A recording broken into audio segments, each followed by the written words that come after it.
All right, boys, let's talk about Tyler Kolek. He put together his second consecutive impressive preseason performance, going out there in 17 minutes and scoring 15 points on 6 of 10 shooting, 2 of 2 from the free throw line. Kolek also added in 5 assists and 2 steals to go with 2 boards. He is in complete control of this offense. He's getting after it physically, mentally. He's knocking down big time shots, although the Knicks did get a blowout win. Kolek, as soon as he came in, started to make some plays. And he did check in the first quarter when this game was in reach. I mean, the Wizards were actually up. So Kolek just to come in and make an impact, both playmaking, knocking down the 3 ball, putting his guys in a position to succeed. You see on the screen right there, the dish to Hukporti, who I'm about to get into. Tyler Kolek, to me, within these first 2 preseason games, has established himself as someone who should be getting anywhere from 10 to 15 minutes at minimum a game during the regular season. Because what did I tell you guys in my last video? Jalen Brunson, when he came out of the game last season, the Knicks were terrible. They were like a -10. That's because they didn't have any playmaking. Yeah, the scoring wasn't great as well, but we've got guys that can score. Cam Payne can score. We've got a guy like for example, TJ Warren's not going to be, I don't think, a part of our 10-man rotation, but another guy who can score is Miles McBride, who didn't play tonight. That's why it took me a little bit to remember that, just because dudes didn't even play in this game. We saw he scored 22 last game, though, right? We've got guys that can shoot, that can score. It's just a matter of, can we get the ball into their hands? Because without Kolek, the offense has looked stale, it's looked stagnant, and I think he's legit. He's held his own with his speed, with his strength, his quickness.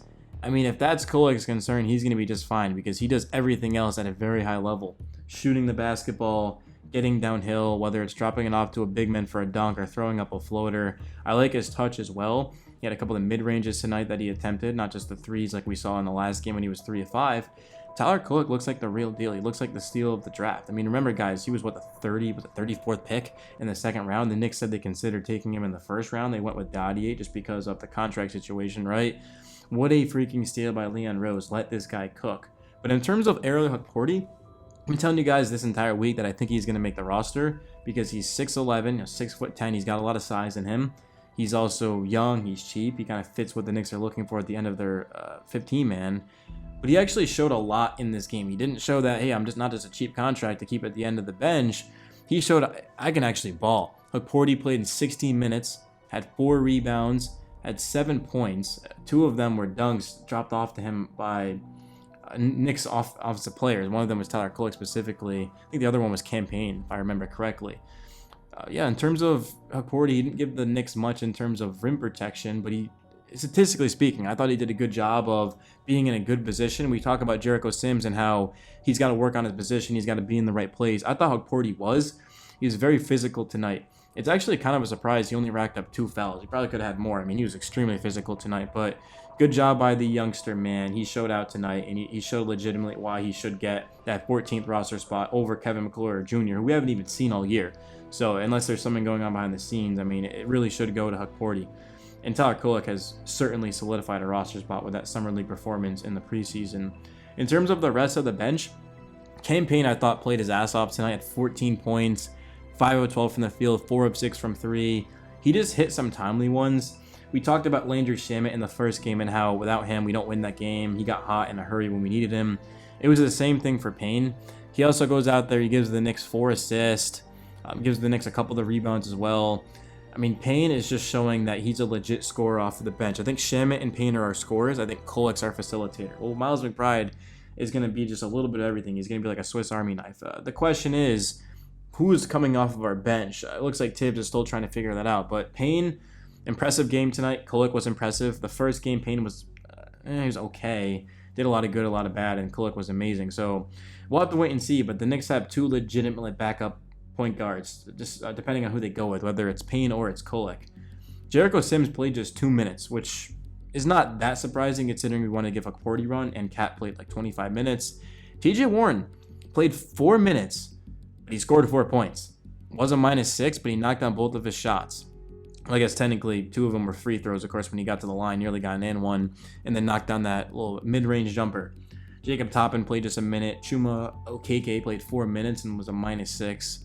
And then Precious Achua played 21 minutes, was a +11. 6 boards, 2 assists, a steal, and a block. I thought Achua was solid in this game. Didn't shoot the ball well. A lot of it was just very confusing because Achua normally knocks those down getting to the basket. Got blocked off the backboard on one of them with a couple of the defenders in his area on a breakaway.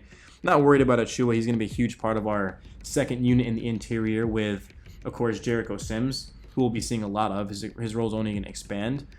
We did not see Moses Brown, who the Knicks just brought in on an Exhibit 10-day contract, which makes sense as TJ Warren didn't play in the last game. He did play in this game a little bit. No Deuce McBride, no Bakom Dadie, and then O'Connell and Bow were waived, so we're certainly not going to be seeing them.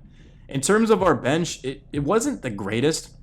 The starting lineup was the big focal point of this video. Unlike the last game against the Hornets, where the bench certainly carried us and put the team on its back. But in this one, Hukporti and Kolek, our second rounders, 2 of our 3 second rounders were incredible. Landry Shamet struggled, guys. 2 of 10 from the field, 1 of 7 from 3.